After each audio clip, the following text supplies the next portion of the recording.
So I read some blog post recently. I can't remember who wrote it. It was something in the context of "Don't Ask, Don't Tell," I think, or something about gay rights, and it was pointing out that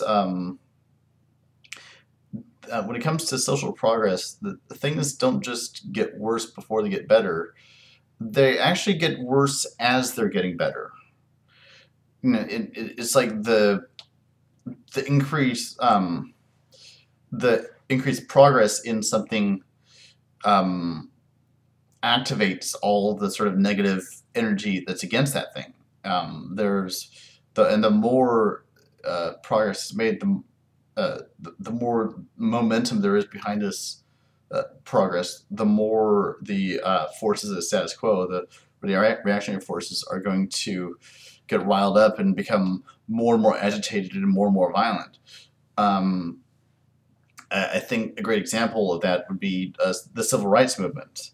Um, you know, at the height of the civil rights movement in the early '60s, um, when Martin Luther King was giving his "I Have a Dream" speech, when there were freedom riders going to the South to register black voters, when much of the nation was coming around on civil rights, and more and more people were seeing that uh, you know, we're having their views changed on race relations and understanding the problem.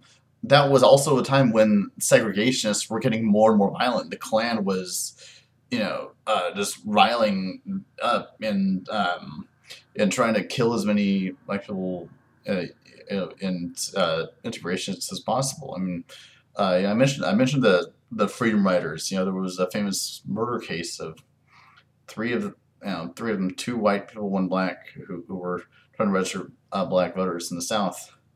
There was, um, the resistance builds up even as they become more and more marginalized. You back them into a corner and they bark louder and bite more. And I think we're seeing this in miniature today with what appears to be an increase in racism and xenophobia after electing our first black president. So I think the two kind of just go together, and any moment of great progress is also going to be a moment of great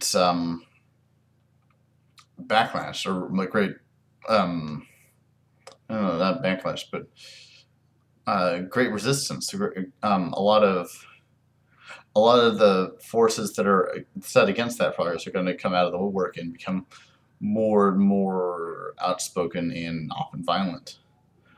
I kind of think of it as a fever. A fever is not a disease. It's actually a symptom of your body fighting a disease, but it sure feels like a disease, doesn't it? I mean, it's I mean, you're laying in bed, you're not feeling well. You know, it's hard to believe that it's actually your own body doing that to you. It's not the bacteria or virus. It's actually your body trying to kill the bacteria or virus, and the virus fights back. And so there's a lot of it's not pleasant when things get shaken up like that, and the sort of interests that are have an interest in keeping things the way they are will become demonic, often in trying to prevent this progress from taking place. And I think there's an intuitive understanding of that. And I think that kind of underlies what in religion is called eschatology. That's the sort of end of the world thinking. Millennial thinking taps into this subconscious understanding we have. Every end of the world narrative, most of them anyway, tend to also involve the salvation of the world.